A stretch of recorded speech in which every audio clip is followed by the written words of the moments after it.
Good morning, everyone. So glad to be back with you again today as we continue our exploration of the elements in the Love Mastery game. And really beautiful journey yesterday with the element of fire. And today's element that we are working with is the element of water. So we're going to get our materials ready, and we start with the inquiry sheet. And so get your inquiry sheet and just take a moment, remembering that we are in sacred space, just sort of welcoming the south, the west, the north, and the east, the earth below, the sun and the moon and the stars above, all the ancestors and medicine guides for this work, inviting all of this support in, welcoming White Eagle and White Buffalo Calf women from the Ascended Master Circle. And coming into your own heart and asking a question. I desire help with this inquiry today. What is it that you really desire help with today? Just taking a moment and searching within yourself for that question.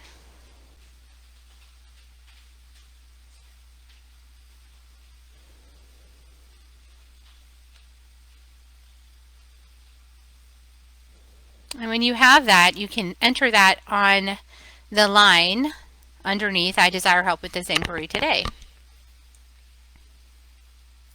And to my aid comes the element of water. We'll talk about the medicine of water in just a few moments. So let's continue to the state of being. So the element of water invites you to be in a state of being. And so closing your eyes for just a moment, coming inside your heart, and listening for a number from 1 to 12. If you have a 12-sided die, you can roll the dice.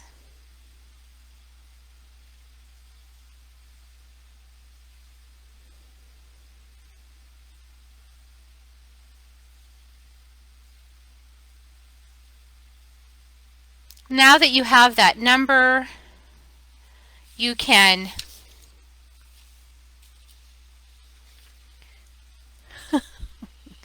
enter it. You can look at this sheet, the Mastery Being states, to find a matching number and look on here to see what it says. What is the being state that you're being invited to? You can also look at your sheet in the files section of the program. Okay. And then you write that on the invite me to be state of being line. What's the state of being you're being invited to?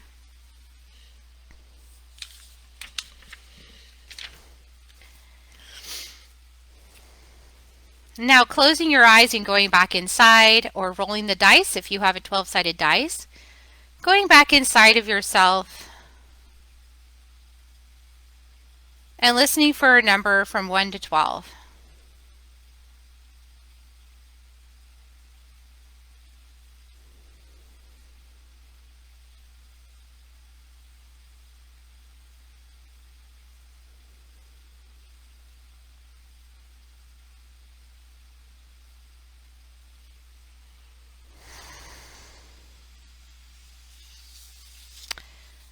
And now looking for that number on the sheet, the Mastery Principle sheet, to see what that number matches with in terms of a mastery principle.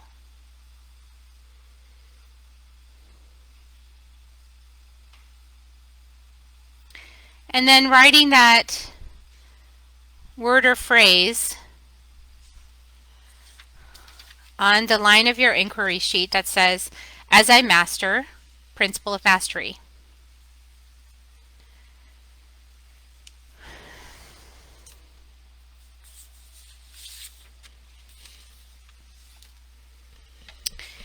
Now we're going to meet the element of water.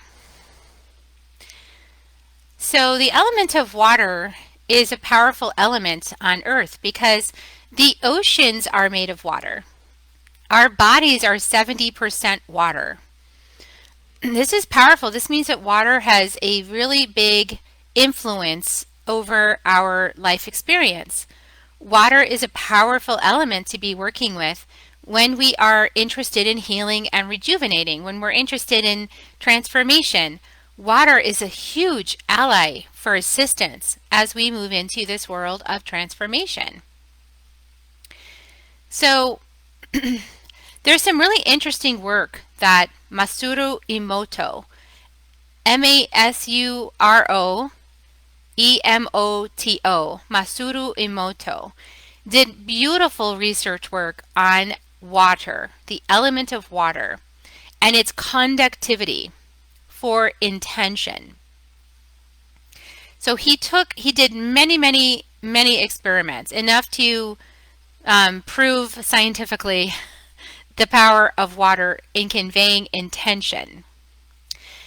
And what he did was he had little vials of water that he had people put intention into, and he ran experiments on it.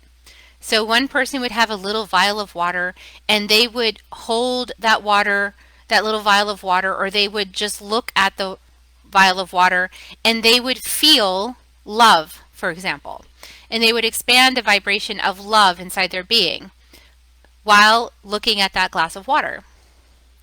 Maybe another person, or that same person later on in the day, would look at a different vial of water and think hate or feel hate with that vial of water.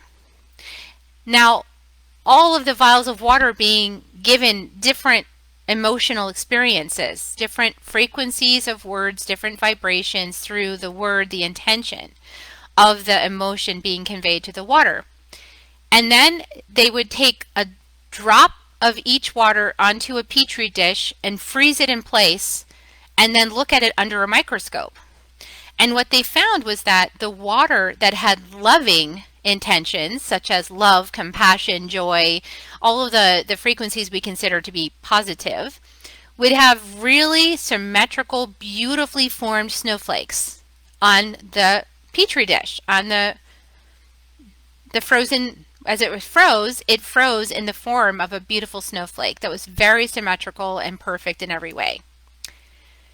The ones where the person had put intention of hate or jealousy or any of these what we consider lower vibration emotions, the snowflake formed would be malcolored, it would be malshapen, it would not have sacred geometry, it would be losing its form. And so this taught us a lot about the power of water to conduct emotional intention and vibration through the power of our word and through the power of our feelings. And so just imagine now that you have hatred inside of you, and you have all of these drops of water, 70% of you, filled up with water that is vibrating at the frequency of hatred.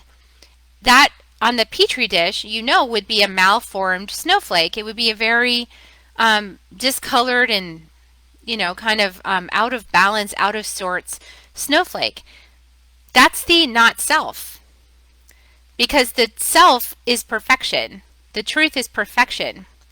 So what that shows us is that disease is actually formed from the malformed things, right? So when things are out of right relationship, when they're not in their sacred geometry, when they are, when the vibrations or the patterns are broken because of conducting a lower frequency emotion or idea or intention or word, that they become out of form, they become misshapen, they lose their integrity, the integrity of the basic design of the snowflake falls apart. And so if you think about that in terms of your cells, you can see how, well, your cells, if the water that is surrounding your cells inside your body are conducting a frequency that is going to be breaking the sacred geometry, then it's going to cause dis-ease in the cell. And so that's what happens when we can't let go of resentments, or when we don't feel our emotions and release them, allow them to pass through us. Those things get stuck inside the body, and then the water in the body is now vibrating at the frequency of the stuff that you didn't actually feel, because emotions are also tied to water. So the element of water is tied to the emotional body in the human being. It's tied to the emotion center. Emotions are watery. They can be, just like water can be fierce. Water can be like these hurricanes and these tidal waves coming through Florida and wiping out, decimating Sanibel Island and other beautiful places I visited in the past. Wiping it out, right, with the fierceness of water. Water can be very fierce. Water can also be the dew that is misting and landing on a flower petal in the early morning. Water can be gentle and tender. Water has the capacity to hold any intention and any vibration across the whole spectrum of human experience. Whoa, that's powerful. Water is simply the transmitter. It's the vehicle through which the intention is transmitted. Water does not judge intentions. It doesn't say, well, I only carry high vibrational intentions. I reject your hatred. No, water accepts the entire human experience. So then it's up to us as conscious beings to become aware that the water inside of our bodies and the water that we're putting into our bodies, that we have this opportunity to infuse that water inside our bodies and the water that we're putting into our bodies. We have the ability to infuse it with positive intentions and words. Now, probably, like most people, you have an inner critic, an inner judge that says mean things. And that's happening all the time inside of you. Like it's not like you're intending that to happen. It just sort of pops into your brain and it's like, there it is. So what do we do about that? Like, does that mean that we're just doomed to be constantly operating at a low vibration because this happens outside of our control? No. It means that you say, oh, okay, there's that. And now I meet that with love. And now I hold that with love. I hold that with compassion. And I feel whatever feelings got stirred up as a result of that thought that came in my mind. I hold myself, I feel those feelings until the light within me transmutes that back into love. And I might even say a mantra while I'm holding that difficult thing. I might even say, I am love, through this phrase that came in my mind. Up until now, I felt this way, and now I'm in the process of feeling better about myself. Up until now, this kind of thought happened to me all the time, and now I'm in the process of rewiring the water within me to carry heightened, beautiful vibrations of love. Because I am that human consciousness that gets to choose what grows inside my garden of my being, what waters my plants. So I love this company, GT. If you could see, look at this. They have placed intentions on all of their water, all of their kombucha. I filled it with water, but normally it has kombucha in it. But look at this. I keep these bottles because I have a whole stack of them, because I love the fact that they put intentions on the bottle. Pure love. Look at this. Pure love. And around the outside are all these different words of intention. This is powerful. You know, so when you do this yourself, like, you don't need to have these bottles to do it, but when you this is just an example of a company that like figured this out. They probably know about Masaru Emoto's work, and they said, let's put this into practice. Let's give people pure love in a bottle. Let's program it ourselves so that when they drink this, they're receiving pure love into their vessel, and then that will help their stomachs to let go of things that don't serve them anymore. That will help their digestive system, because they also put little living beings inside here, the bacteria, to help process things out of your gut system. And your gut system has, 90% of your consciousness lives in your gut system. So if you want to transmute things, you've got to do it by feeling it to heal it, and by letting it pass through your digestive system and out your colon and out into, the toilet. So you have to let things go, literally learn how to let things go. And a big part of healing with a medicine plant ceremony, for example, like many people have done ayahuasca, is you'll notice that there's a purge. That's normal. Purging is important. Purging is like letting it go, releasing that consciousness, that part of you that was denser or heavier, releasing that by puking it out. So, there's lots of ways to let things go. Anyway, so I wanted to show you this because you don't need this bottle to do this for yourself.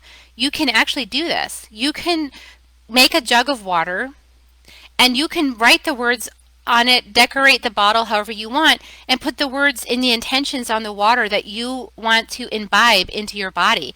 And then hold it and really be, in this case, pure love. Be that intention of pure love. Be that. And then take a drink. After it's steeped in the energy of pure love, now receive pure love. Yum.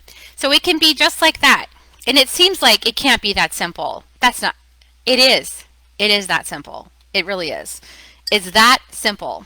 So let's actually take a journey, quick journey now, to the element of water and receive some guidance from water. You can let water tell you if what I just told you is true or not. Okay, so we're in the sanctuary, closing your eyes. We're in the sanctuary, surrounded by the old oak trees, the wise ones, the ancient ones, with their thick, thick trunks, and their roots stretching deep into the earth underneath us, their branches reaching high overhead, coming into the sanctuary. And now welcoming the element of water to make an appearance in the sanctuary and to share with you insights and medicine that she can offer you for your inquiry today, for your life inquiry, your challenge that you've presented for today.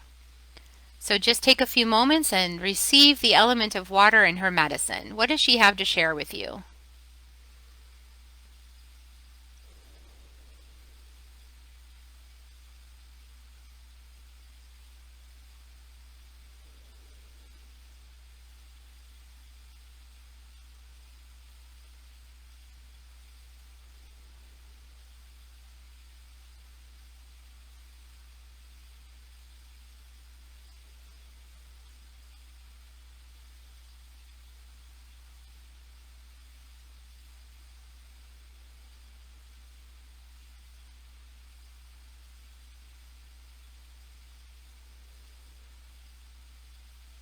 Okay, now writing that medicine that she's offering you on the line that says, "Who offer me medicine." And now closing your eyes again, remembering the inquiry that you desire help with today. To your aid comes water, who offers you this particular medicine you wrote down and invites you to be the state of being that you're invited to be as you master the principle of mastery. And therefore I am. And take a few moments and allow your soul to give you those insights.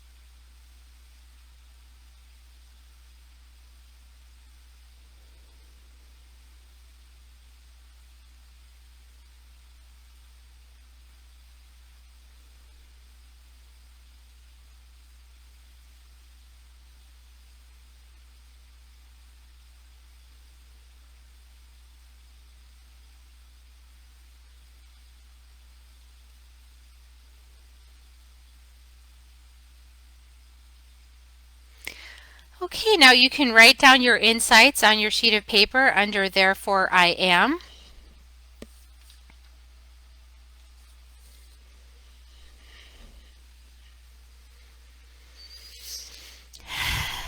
And now maybe do a little ceremony with water today. Yesterday we worked with fire. Maybe today do a little ceremony with water.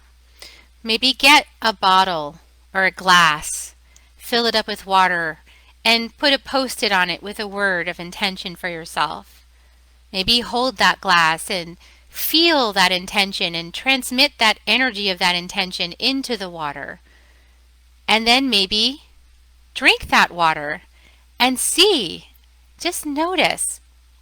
We're operating in the perceptual centers that are more refined, more nuanced than our normal mental-driven lives. So one of the reasons why we take so much time on these broadcasts, because it might seem like, gosh, we just spent 20 minutes on here. Why is it so long? Because it takes us a while to get quiet enough to hear the messages. Intuition takes time to open up. It needs to be in a different state of mind than our normal beta brain, busy, busy, do, do, go, go, go. So we need to take a moment, breathe, drink our water, put our intentions in, sit for a moment and notice. And then notice how your day goes when you give yourself space to slow down. And another last message from water is flow like the river, flow like the river, flow like the river. Let the river lead you where you need to go for you to receive some magical insight today. Flow without resistance. Let the water guide you. When we let the water guide us, when we surrender to the water, we don't get quite so many 2x4s from spirit. We get kind of some magic and some wonder and some awesomeness instead. When we slow down and listen to the nuances and we allow trust and flow. So enjoy your time with water today, and we'll see you tomorrow to work with wind. Bye for now, everyone.